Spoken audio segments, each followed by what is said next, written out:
Mildred Harris, a resident since 2004, is one of 9 Simpson House centenarians. She celebrated her birthday in October. If you don't have faith, you don't get nowhere. You got to have that strong faith, and you got to work at it. And you got to work at it. As long as you work at it, you'll get stronger and stronger, and stronger and stronger. I talks to the Lord a lot. He's the best friend I got. I talks to him during the day. I talks to him at night. I just talks to him, and he just holds me up. I just go through, and I will be 100 if it's God's will. And I just want to look nice, that's all. Now, I wants to wear a long dress. Some want me to wear blue, some want me to wear pink, and whatever this is, purple, lavender. And I just think things will work out kind of nice, you know. That would be good. Herb and Peg Palmer just moved here a year ago. This special couple is among our newest residents and fitting right into life at Simpson House. We have visited Simpson House many times, have friends who have been here for many years, and it's in the neighborhood that we are accustomed to traveling in, so it met all of our criteria. And I was a staff person for the annual conference and had an office here at one time and was on the board as a district superintendent. So I knew a little bit about Simpson House and the quality of living place it was. After teaching for 30 years in the public schools of Philadelphia, mostly on the primary level, I retired, and I was hoping that I would have time to begin another career in a little different setting. And so after a couple of months of rest and renewal, I was offered a position at the Alzheimer's Association, which I was happy to serve there. And I found that as now that I'm dealing with issues about persons who are at the other end of the age spectrum from my second graders, but who, because they have dementia, a progressive dementia, they're actually moving in the direction, as far as behaviors and abilities are concerned, they're moving in the directions of the children that I have worked with for so many years. The biggest event was World War II. I was a high school student and thought the war would be over by the time I got out of high school. But after I became a senior, I was drafted. And from that point on, I became a man. So that was quite,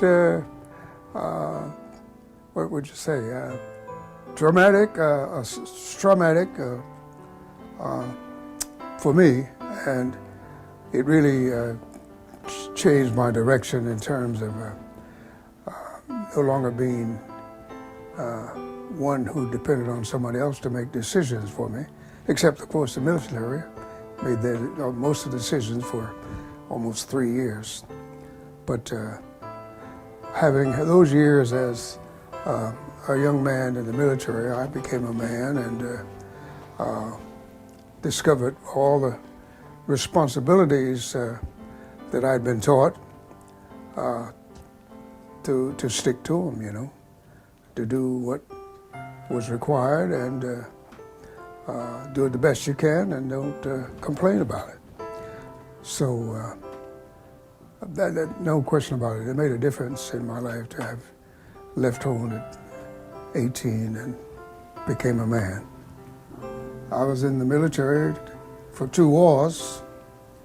Then I was in the business world, and then I was hospital administration. And then I got the call at 30 years old to enter the ministry. So I had to pack up and go back to school, and eventually became a pastor. Harrilese Miles, who moved here in 2014, is Branch Director Emerita of the Mary Louise Curtis branch of Settlement Music School. Music is the love of my life. Singing. I'm a soprano, and I love to sing. My first solo was Jesus Loves Me, This I Know. My voice teacher, she said, well, I've done all I can do. And I saw on TV Settlement Music School. And I asked my daddy, did he know where this school is? And he said, of course. You know where Settlement is down? Okay. So I went down there to get to get the voice. And I had a male chorus first. And the male chorus was so good because before the male chorus they had a women's chorus, and they said they were better than we. And I said, are you for real? So we got to started up the choir. And it went from that to there. Then I became the director of the school of the music. You know, I'm not bragging, I'm just telling you how it went, how everything went. That's the joy of my life.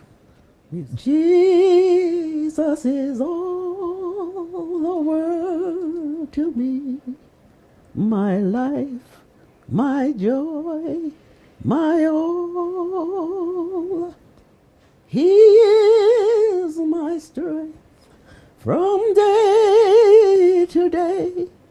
Without him I would fall. When I am sad, to him I go. No other one can cheer me so. When I am sad, he makes me glad. He's my strength. Priscilla Shaffer, a resident, is a Legion of Honor awardee of the Chapel of Four Chaplains. It is just one of her many honors. I was about 6 years of age, and my grandmother brought me down from York on a bus with her lady friends to the Philadelphia Flower Show. And I saw a woman putting a flower arrangement in one of those lighted niches, and I turned to my grandmother and said, I want to do that someday. And she said, well, then do it. And so when a little bit more than 20 years later, no, less than 20 years later, she came down and saw one of my compositions in the flower show. I had won an award from the Carnation Growers Association because the design had to feature carnations. And I've been involved with the flower show ever since. So that was very impactful in my life. It's not what culture recommends, but this was as an individual. That's what led me. So I've been majored in horticulture and then in art. And I've been teaching at Temple University Ambler campus, starting my 44th year next week. Well, I teach drawing and painting and also flower arranging. It's an art core course for the university. What I've discovered is that all of us are creative. We just are not necessarily led to know it. And what I enjoy doing is providing a safe place for people to get in touch with what's deep within and not be afraid to let it be revealed. And it's just a beautiful year after year to see people discover who they are artistically and their level of appreciation that they've made this discovery about themselves. Salivia Wilkins, a resident since 2001, was extremely busy all summer planning a very special occasion. Oh, and my birthday, August 30, I will be 100. I can't believe it myself. I really can't. Something must have happened that I should forget and be so busy not to know what my age was. I didn't discover it until I was 96. And then when I realized that in 3 years I would be 100, I yelled out. Nobody was there but me, and I yelled. I'm just flabbergasted that I've lived this long. I've been too busy to think about age or to think about anything except doing what I had to do and getting to the next thing. When Byron died, I didn't realize until just recently that Byron and Sam had a mutual friend. He decided that he wanted to start seeing me again.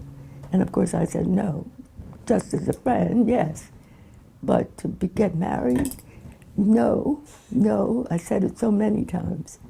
And finally he was upset and he said, why, what's wrong with me? Why don't you want to marry me? And then I realized that this was the second time I was turning him down. And I thought, I said, there's nothing wrong with you. And I forget what I said, but whatever it was seemed positive to him. And he said, I'll go down to get the license tomorrow morning. And I was so shocked. My head was spinning just like that. And my mouth, nothing would come out. Just absolutely, what do you call it when you're like that? But I couldn't speak. Nothing would come out. I was trying. And so I just relaxed. And we went down the next day and we got the license. Made the application. And here we are. And that was after I had gotten here. And the next month we got married here in the chapel. Beatrice Ruth Swenson, who moved here in 2010, is a social butterfly who will quickly wow you with her age. She certainly loves life. In a couple more months, I'll be 103. And I get around very well. But I'm surprised I'm here. That's another surprise. At 6 or 7, I was hit by a light truck. They took me to the hospital because I was right near it. At 95, I was hit by a stretch limousine pushing me 2 lanes over to another car. So I'm here twice when I could have been gone. And I'm still living and still going. And I drove my car up till 95. And even the 30-year-old kids, well, I call them kids, they were not afraid to ride with me at all. I was 34 when I learned to drive. Well, it started out with a joke. My friend had driven, but they had no car at that time. Her sister said, why do you're learning to drive? And I said, she replied to her sister, we're going to California. Well, after I got my driver's license, about 2 weeks after, but we had been up through 4 drivers up to New Hampshire and back. But, we started out for California with a daughter that was just turned 7 and 2 dogs. My husband said, you take the dogs with you, they'll be alone all day long. So I did, and we got back without any troubles. But I'm happy here, I certainly am. Aren't they great? I hope you enjoyed meeting members of our Simpson House families and hearing their unique stories. Each is living life on his or her own terms here at the caring and welcoming atmosphere of Simpson House.